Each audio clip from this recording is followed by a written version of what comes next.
Excited to play LSU. These guys, like I mentioned last night, extremely talented. I mean, phenomenal looking team. Um, Great O line, great receivers, quarterback, back ran great, um, and great looking defensive players all over. So I've always said these two games that happen to be back to back for years in this conference have always been the two on this side, at least that. Where they look like you're playing NFL teams. A lot of great looking players with great length and a lot of stars. So our challenge is to get better this week. I did tell them, hey, we've been in a situation, happened to be in the same situation 2 years ago. Went 3-0, went into Alabama and actually played a lot worse. And that game was 35-0 at one point, and ended up coming back from that game and going 10-2. So. Got a lot of football in front of us, and a huge one this week, and I would argue maybe the hottest offense in the country. Coach, in your eyes, what are the issues up front on offense, and how do you go about addressing them? Yeah, we got to get better. Got to coach better, involve different schemes, different things, and we're just sometimes running game's interesting. You'll have these games, and all of a sudden they'll pop, and you have a bunch of explosive runs. So we just gotta all go to work and figure out a way. It's not like we're a team or a program that hasn't ever ran the ball or hasn't known how to run the ball. So it'd be really good to get back to that. Jaden Daniels had a big game against you guys last year. He's off to another good start this year. How do you feel this iteration of your guys' defense is better equipped to defend him this year? I don't know that right now. This guy's playing great, playing better than he was a year ago that time. Early on, he actually throws one where our safety's there, and I think could have changed the game, and we don't find the ball, and he throws a touchdown, and he gets hot. So this guy, as you see, gets really hot and completes a lot of passes and hard to bring down. So I don't know that we're in better position. We're going to need a really good game plan, and we're going to need to play really well. You mentioned, and players have mentioned that, starting with that Alabama loss last year, it kind of snowballed effect negatively. I know it's barely 2 days old, but how have you seen this team maybe kind of bounce back, react, or handle that loss Saturday? Well, I like to, like I said, go back to 2 years ago when we were 3-0 and went to Alabama and lost. And I think last year was a little bit different where, we're potentially going 9-1 at that point and probably moving in the top 5 in the country, if we finish that drive off against Alabama. So I think it's very different, and every year is a different team. Lane, you mentioned a little bit last night about Centarian Perkins being a quarterback spy. I guess, is that something you can see him doing more in the future, and why is that important to have an athletic guy like him who can do that? Well, that was specific for who we were playing. I was like playing Michael Vick. He's so dynamic, taking off with the ball and running with it, and most of you guys can't catch him. So that was a very specific plan for that quarterback and that offensive play calling. So I wouldn't think that would be used again. How close are some of your young wide receivers that you guys signed, Aiden and JJ and some of those guys, to being able to be big parts of game plans moving forward? Yeah, I think that's a fair question. We've had a lot of injuries out there, and Aiden was doing great, and he actually got sick and missed some time, and we got to get him back involved because he's got a chance to be a really special player like we saw in camp. Hopefully this will be the week.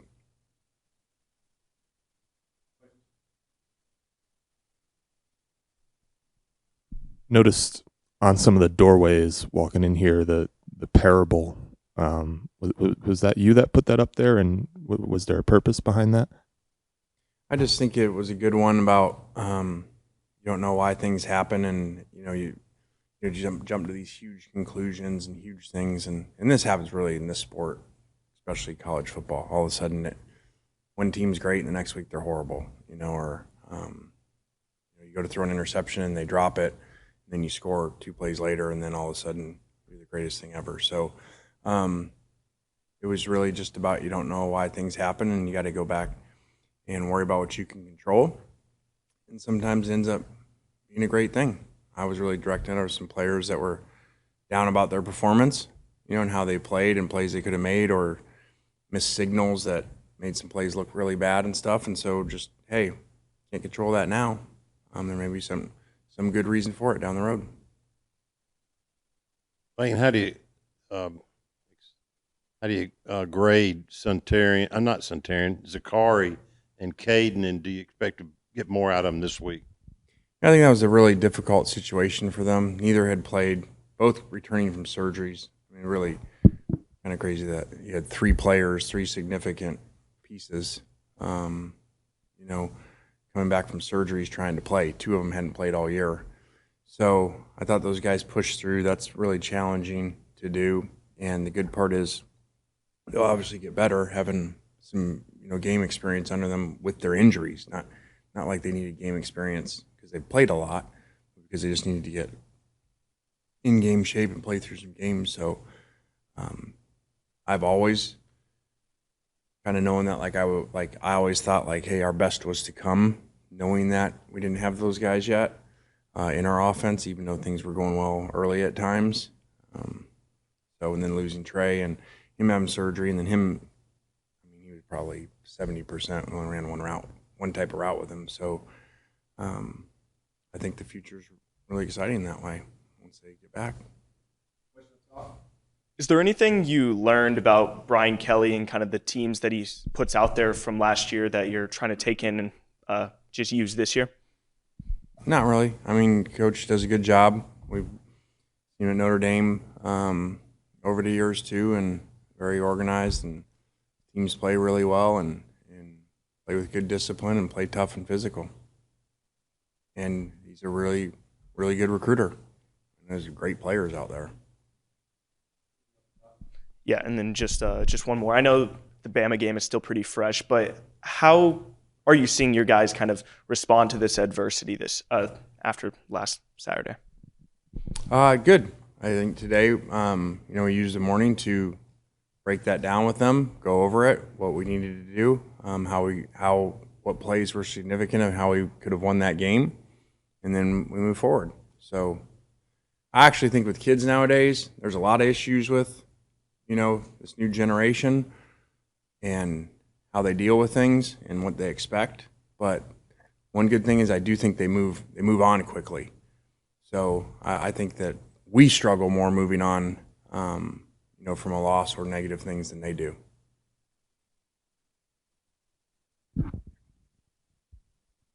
Malik Neighbors, I think, is 3rd nationally in receiving yards. What makes him such a difficult cover?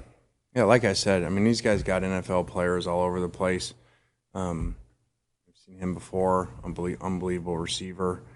And, this is what LSU usually looks like. There's a reason that, the last 3 coaches there won national championships. So, they got great receivers. Defensive tackle looks unbelievable, and we've already talked about Perkins. So, a lot of challenges. On Perkins, it looked like they were starting to kind of play him Saturday night more like they did last season. Did you see that as well as you guys start get ready for them? Pretty good scheme by you there. Very impressed. I don't know if they've talked about it, but it looks like they tried to play him like a normal backer in week 1 and play him like a boundary wheel backer, and looks like they scratched that after the Florida State game and went back to last year's plan and just put him out there and make a few calls with him, let him play. So I wish they'd put him back in there. Maybe you can talk to him.